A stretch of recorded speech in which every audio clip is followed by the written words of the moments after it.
After the tragic downfall of the House of Marbas at the hands of House Sylvester, the young lord of House Marbas is forced to take his father's life under the command of Count Alan de Sylvester, the lord of House Sylvester, a rival clan to House Marbas. It was a tragic day when the hands of young Lord Leon were stained by his own father's blood.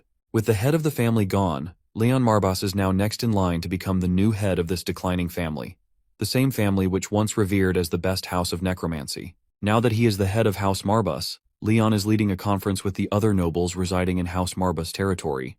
The nobles raise their concerns about their rival, House Sylvester, who is steadily taking control of Marbas territory day by day. There's no telling when they might invade Marbas's territory completely. One noble insists Leon bolster their defenses. As they continue their insistence, Leon politely shuts them off, urging them to practice patience, especially since decisions like these require more time to consider. But the nobles persist, believing that they are running out of time. But Leon strongly believes that unwise decisions may bode ill for his great House of Marbas. After the meeting ends, Leon reflects on how, with the demise of his father, Lord Rune von Marbas, he, Leon von Marbas, rose to the seat of Patriarch of House Marbas at the tender age of 14.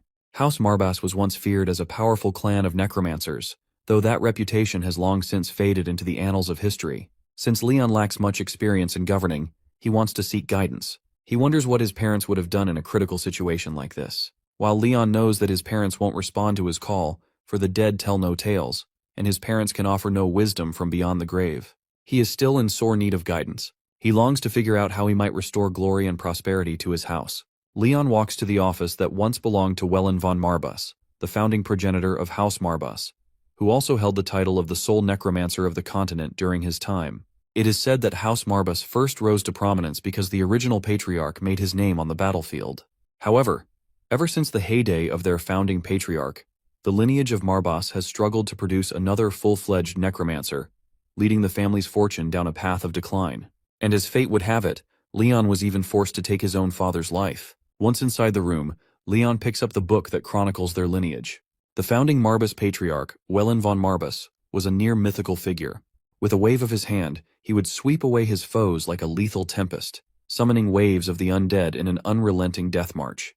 In just 2 months, the eastern region had been subjugated under his conquest. It is said that Wellen von Marbas struck a pact with the devil Marbas, unlocking one of the continent's greatest mysteries and secrets regarding necromancy. And it was possible all through the dread tome Necronomicon, which granted him the power to rule as the sovereign of the continent. And this book in front of Leon is the Necronomicon itself, a priceless heirloom passed down from their progenitor, the very tome that led to the rise of House Marbas as the sole family of necromancers on the continent. As Leon opens the book, he hears a commanding voice speaking to him. Startled, Leon realizes this mysterious voice is telepathic, but what puzzles him is how he's able to hear it, especially since the Patriarch's office is surrounded by an anti-magic field. Nonetheless, he responds, wanting to know whom he's speaking to. The voice echoes ominously, assuring him not to be afraid, as it poses no threat to him or his kin. Leon isn't sure if he should trust the words of something so mysterious that he can't even see. Suddenly, Leon begins to drift into another dimension. It is then that a giant mythical lion materializes right before him. The first thing Leon asks this creature is where exactly they are. Hearing this, the lion realizes that Leon seems unaware of mighty black lion's existence, which suggests that his predecessors likely never told him about such creatures. The lion remembers Leon's father, Rune, but it notices that the thread of mana binding his father to the lion has been severed. Growling, the lion remarks that Rune was such a kind-hearted man for the lord of a dark house, so his demise isn't all that surprising. The lion then asks Leon who dealt the fatal blow to his father. Without hesitation, Leon confirms that it was he who took his father's life. This causes the lion to roar in anger. But before doing anything lethal to Leon, the lion asks him once again if he is the one who slew his oath-bound contractor. Leon's response remains the same, claiming that he is the one who ended his father's life.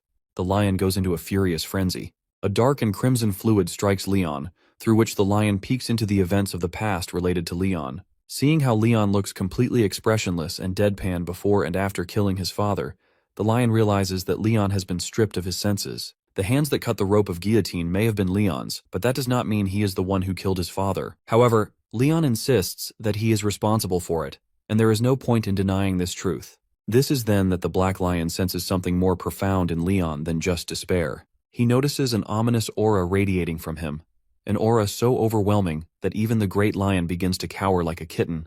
By now, the lion has no doubt now that Leon will surpass his ancestors. The lion then gets a little humble and proceeds to introduce himself. He claims to be Marbas, one of the 72 demons of hell. He is the one who turned his back on the demonic realm and chose to exist alongside humankind instead. His first lifelong friend was Wellen von Marbas. He also claims to be the source of the necromancy that became the unique art of House Marbas. Hearing this, Leon remembers that he's heard these tales before. Leon already knows that when their progenitor founded House Marbas, this lion was the one who taught him the forbidden art of necromancy. The lion confirms this statement, adding that he is now bound to the Necronomicon, though he was a formidable demon before his binding. Leon also recalls how their founding patriarch often told them that necromancy is in Marbas's blood. So, it makes no sense to Leon why Marbas, the great lion, abandoned House Marbas eventually.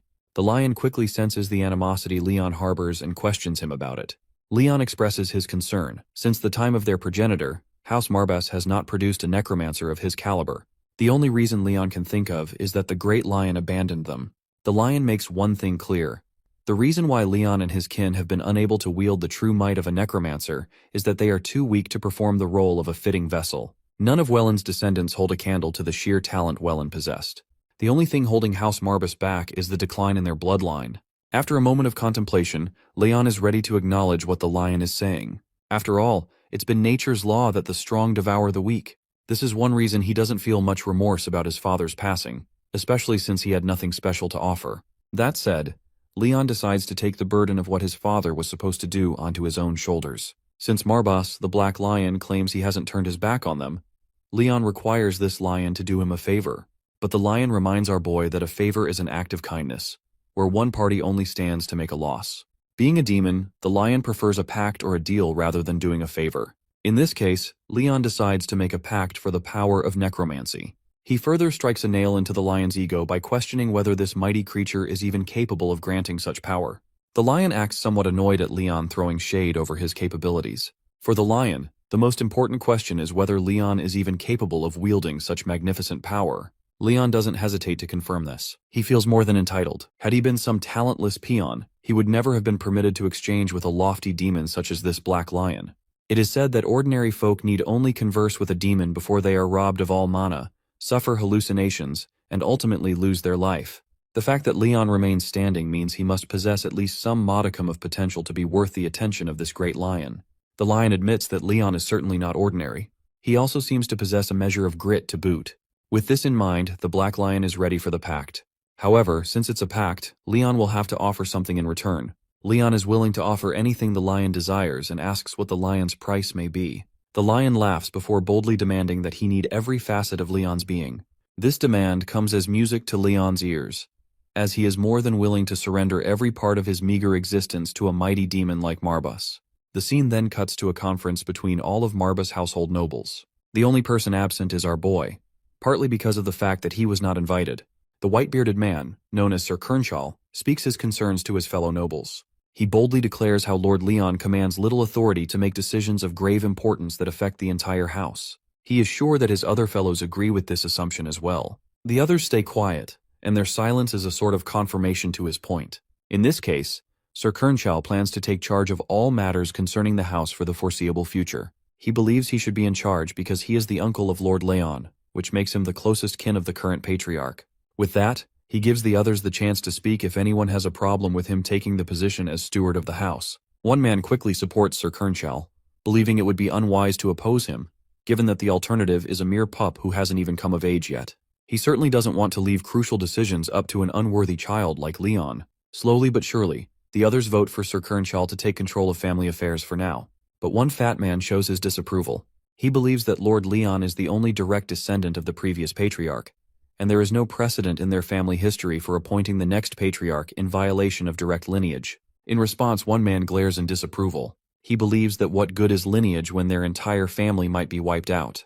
The armies of those Sylvester brigands are marching against Marbas as they speak.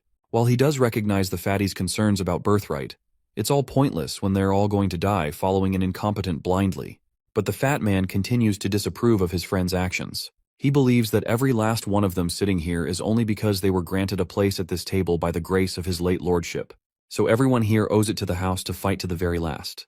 Even if the sitting patriarch has yet to gather his own faction, the fat man will not stand by and watch his uncle, Sir Kernchal, take Leon's rightful place as heir. By the way, this fat man's name is Pullen, and he seems to be a loyal follower of the previous patriarch. At this, Sir Kernchal stands up, acknowledging how the current patriarch seems to have at least one loyal follower. Pullen tells Sir Kernchal to cut the crap and come clean about what he really wants to say. Sir Kernchal snaps back with a sharp tone. As loyal as Pullen may be, Kernchal believes he lacks the shrewdness to see that it's a done deal. He walks over to Pullen and places his hand on his shoulder, exuding a menacing aura while threatening Pullen to think before speaking. He reminds him that everyone is gathered here for one purpose alone, to make an unsavory choice that would nonetheless be the least of all evils for the house. So he suggests that the fat man avoid standing in the way of their survival, because one wrong decision could lead to everyone's slaughter. We then cut back to the Black Lion and Leon in their intense negotiations. The Lion speaks of how, with this change in the subject of the pact, the true extent of his power has been curtailed. He also recalls how soft and naive Leon's father Rune was. As his contractor, his father possessed a far greater mana reserve than Leon does now. Speaking of mana, Leon remembers that any demon who makes a pact with a human must draw magic energy from their contractor to replenish their own reserve. So Leon questions the Lion about what he's going to do in this situation. The Black Lion snaps his fingers and transforms into a cute little puffy cat, claiming that this will be less draining to maintain. Leon is relieved that with this new form, the Black Lion will be easily mistaken for an adorable pet instead of a terrifying demon. Being called an adorable pet does not sit well with the Lion, so he gives Leon a deadly glare, exuding a threatening aura for calling him that. Anyway, the Lion decides that it's finally time for them to proceed with the next step. Leon is confused and curious, asking what comes next. The Black Lion questions Leon in response, wondering if he has forgotten that he wanted to obtain strength that would rival even their progenitor. Leon admits that he does indeed want that power. The Lion reminds him that the only way to acquire that power and ascend to the same heights as their progenitor is to follow in his footsteps. So, they will be making their journey to the hidden shrine of the progenitor. But before they begin the journey, the Lion warns Leon that it may claim his life, so he wants to know if Leon still consents. Leon simply gives this clueless expression upon hearing how the Lion continues to undermine his resolve. Anyway, the Lion begins to walk on his tiny paws to lead the way. After their short journey, Leon finds himself traversing through the thick forest, the mist woods of House Marbus if I have to be specific. The Black Lion reveals that this forest can be an inscrutable labyrinth for those who are not of the Marbus bloodline. Leon seems to already have a clue about this because his father had told him that only the rightful patriarch may set foot inside the secret shrine itself. But there's still something that doesn't make sense to Leon. If this place was supposed to grant his predecessors the power of necromancy, why has House Marbus failed to produce successful necromancers? The Lion reveals the reason behind it. Not a single one of them had been able to pass the trial. This is the most fundamental requirement if one is to walk the path to acquiring great necromancy power. No one to date has been able to satisfy this first condition and make it through the fog. Once they arrive at the designated location, the Lion raises his tiny paw, signaling Leon to stop. This is where they are about to begin their trial. The trial is simple. Leon has to descend into the mines. But before venturing deep into the uncharted territories, the Lion makes it clear that he would not be able to lend any helping hand. This will be a test of Leon's mettle. The Lion promises one last piece of advice. He urges Leon to follow the Necronomicon's instructions at all times, especially since it holds the key to the power Leon seeks, the power of necromancy. As Leon ventures deeper, he suddenly comes across the green creatures we commonly call goblins. But these goblins aren't the only thing here. There's also a lady captured by these bastards who seem to take pleasure in tormenting women. At that moment, the Necronomicon reacts. It claps, then opens, and the scene focuses on a verse written on one of its pages. The verse says, "The path to mastering necromancy begins with the secret to reanimating the dead." Meanwhile, the goblins are ready to attack Leon. He notices another verse encouraging him to take the lives of the living to start his journey. Since he's supposed to follow the Necronomicon's commands, Leon unsheathes his blade and stands tall against the goblins, who quickly charge at him with their weapons. Leon swings his short sword, cutting down one of the goblins right away, which counts as his first kill. The scene then takes us to the past, where Leon stands alongside his father in a cemetery. His father wants him to listen carefully to what he's about to say. In the great house of Marbus, his father reminds him that the entity most revered by their clan is death itself. The Marbus house is a clan of necromancers with dominion over the undead. For them, reversing death is held in the highest regard. At that moment, Leon wonders if reversing death is even possible. He had always thought that necromancers had to take lives to gain power whether they wanted to or not. His father affirms that the dark mages are feared by many across the continent. However, that doesn't mean they must become heartless villains. His father asks Leon to promise that, no matter who he faces in battle, if he holds power over life or death, he will make their end as peaceful as possible. This question lingers in Leon's mind, and sometimes he finds himself questioning whether he still has to keep his word with every foe he encounters. Back in the present, as Leon stands surrounded by these filthy creatures, that same question echoes in his mind. After all, he doesn't believe that creatures as vile as these deserve anything less than a painful death. But the most humane way to deal with them, he decides, is to aim for the cervical vertebrae with deadly precision. It's the quickest way to end them with the least amount of pain.